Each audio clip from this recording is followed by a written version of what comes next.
Ningún gobierno extranjero se atrevería a poner un pie en nuestro territorio. De todas maneras, si lo hicieran, no van a defender a México solo los marinos y los soldados. Vamos a defender a México todos los mexicanos.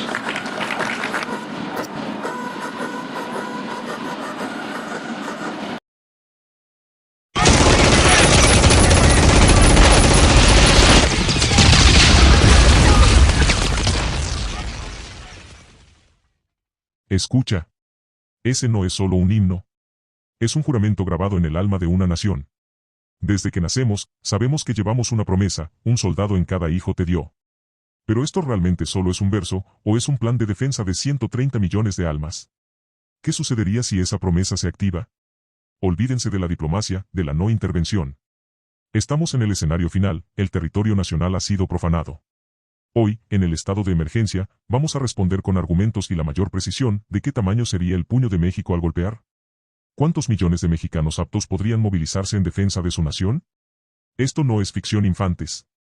Vamos a desglosar el protocolo legal que convertiría a la nación en un gigante de guerra.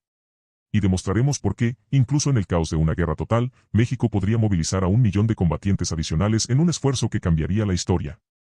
Para analizar lo más realista posible, el escenario donde México agotó toda diplomacia y negociación, y la guerra es total. Tenemos que entender que el primer disparo lo daría la Constitución política, en sus múltiples artículos menciona las facultades que podría tener tanto el presidente como el Congreso de la Unión. Citaremos al artículo 73, fracción 12, que en resumen menciona que, en un escenario bélico, el Congreso tendría la potestad de declarar la guerra. Con una previa del presidente en turno. Este sería el interruptor nacional. Una vez activado, la Ley de Seguridad Nacional permite la reorientación de todos los recursos nacionales para la defensa. El Estado adquiriría la potestad legal de requisar bienes, obligar a empresas a cambiar su producción, e imponer la obligación del servicio. Y es que, infantes, si piensan que son puras alucinaciones lo que estamos diciendo, pues se equivocan, porque esto incluso ya ha sucedido en los años 40 cuando México le declaró el estado de guerra a las potencias del eje, por un supuesto ataque naval a embarcaciones mexicanas por submarinos nazis, aunque como dirían por ahí, el gobierno lo hizo de chill porque realmente sabía que no enviaría tropas al frente. Pero bueno, ya dejaré esto, solo era para que vean que no son tonterías y menos en un escenario donde el territorio nacional es invadido.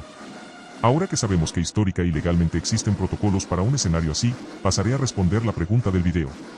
Vamos a ello.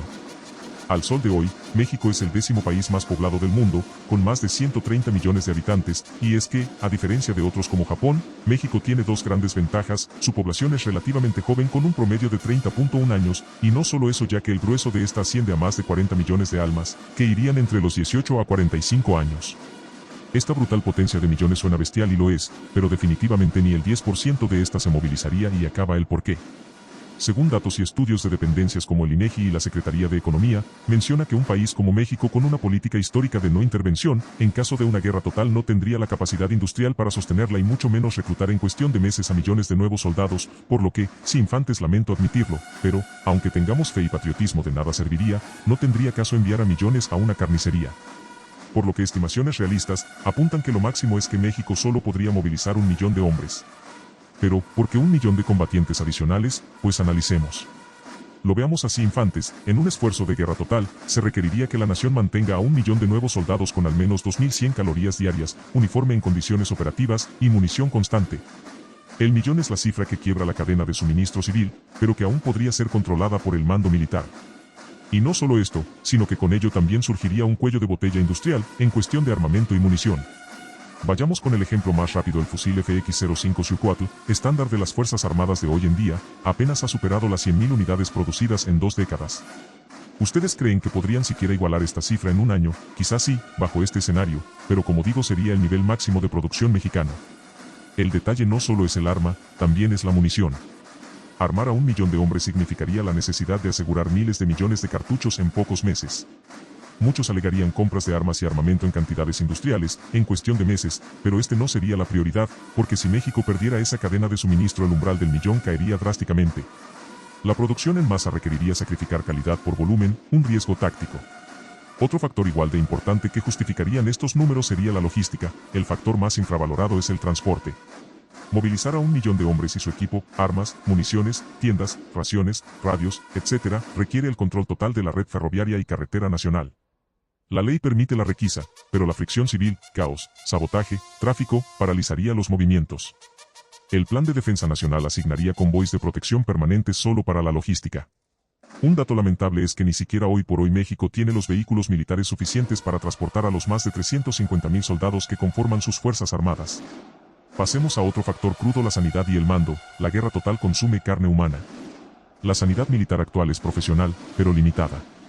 Decenas de miles de bajas y heridos requeriría la conversión masiva de hospitales civiles en puestos de socorro avanzados, movilizando a miles de médicos reservistas.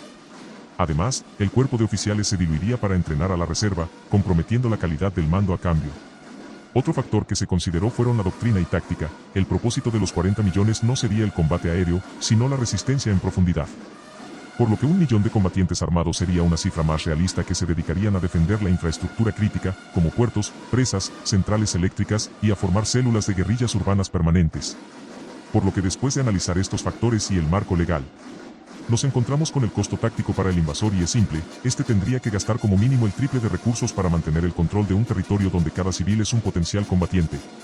Esta guerra sería de desgaste total. México no solo posee el capital humano, también hay que decirlo, posee muchos factores a su favor, como la misma geografía de la nación, recursos naturales. Aunque irónicamente importe combustibles, hay que recordar que México también posee una industria petrolera decente, por lo que en un escenario así México podría mantener su maquinaria de guerra relativamente sin depender de otros países, como en su momento lo sufrió la Alemania nazi. Este análisis riguroso lo confirma: la promesa del himno es real. Los millones de mexicanos aptos serían el motor que la maquinaria bélica azteca. La movilización de 1 millón de combatientes es la cifra que demuestra que, incluso bajo el máximo sacrificio, la nación tiene la capacidad técnica de defenderse y el mandato legal de hacerlo.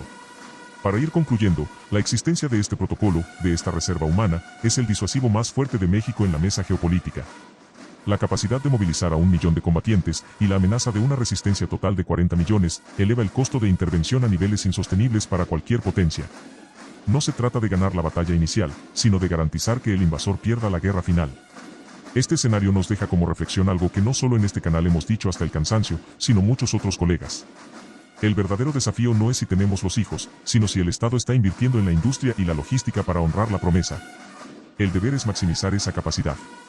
¿Debería la nación duplicar su industria militar para que el umbral de la defensa se eleve a 2 o 3 millones, haciendo que el escenario de la invasión sea impensable?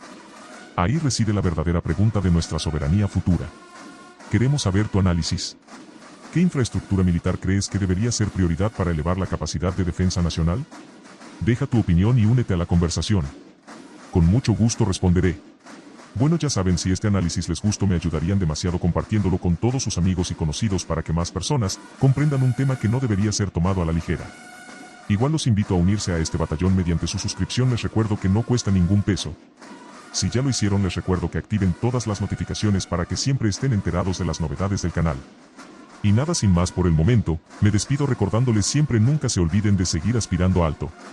Hasta la próxima.